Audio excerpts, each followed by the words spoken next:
Hey, what's going on, everybody? This is Tyrone back with Tech Life. And here I have a great article for you guys from Fierce Wireless. I'll leave a link to it in the description so you guys can check it out in its entirety. So AT&T takes advantage of early C-band clearing. So this is all part, or most of it is in part due to Verizon. Verizon really forced this and really paid to clear early to the benefit of every other carrier, right? Technically, T-Mobile, if they had C-band at scale today, they could launch just like Verizon, and AT&T can do the same. So I'll read off here briefly.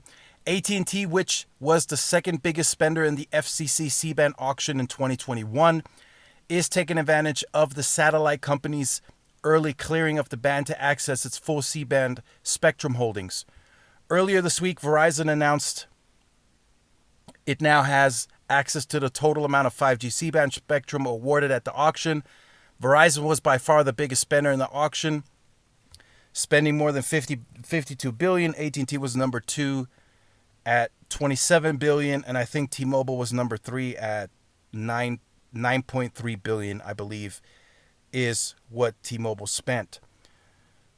AT&T said it's now doubling its available C-band spectrum for deployment. Specifically, AT&T now has access to a minimum of 100 megahertz of total mid-band spectrum in the contiguous United States and an average of 120 megahertz nationwide. That's bandwidth in every available city, or 406 locations in total. So for most, that's going to be an average of 80 megahertz. There's only one market where they actually have 100 megahertz contiguous.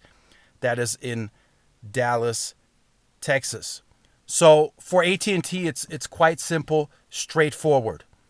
If the DoD panel is deployed, you will have access to the 120 megahertz.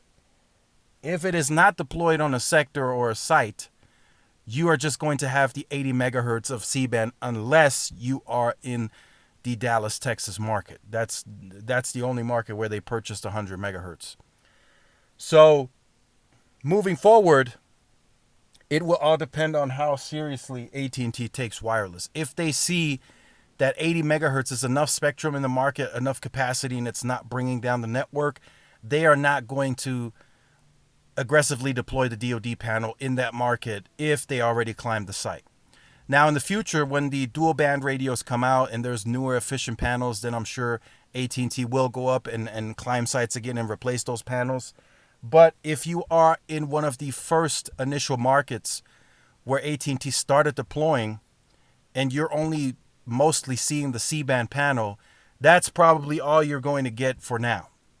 It's going to take a while before the network is bogged down to any significance to where AT&T is going to be like, oh yeah, we need to immediately start deploying the DoD panel as well. Now, in the later markets where they started late, for whatever reason, they decided to start, okay, we're going to start deploying the C-band and the DoD radios in one touch. For example, El Paso, 95% of sites now have C-band DoD. They have about another 5% of sites to go in the county to deploy the C-band DoD, but all the sites that they have touched, they got C-band and DoD. I know that's not the case everywhere. I know in the top 46, that's very different. There, New York City, I'm told they hardly have any DoD. New York City, I'm hearing there's hardly any DoD. So very interesting approach by AT&T engineers. I don't know if that was driven by the senior executive team telling the team, hey, look, we can't spend this much. We're just deploying C-band here. We should be fine. Maybe they decided 80 megahertz was enough because they're not doing fixed wireless access. So to kind of put that in perspective briefly, since the start of 2020, when the merger closed and they started deploying N41, T-Mobile has been 40 megahertz in El Paso for the 2-year span. And they had mobile users for that 2 years, including the Sprint base, and they were selling fixed wireless access on just that 40 megahertz. Now it's gone up to 80 on a good amount of sites, but they've been in the market for 2 years now with 40 megahertz, and it still hasn't really hit congestion. right? I never had a scenario where I got down to 5 megabits on the site. So 80 megahertz for AT&T contiguous, and they're not doing fixed wireless access anywhere close to the scale of T-Mobile, and they're just, it's just their own mobile base. I think 80 megahertz could last AT&T quite some time before they have to initiate the deployment of DoD. So that's just my take on that. It's pretty straightforward, right?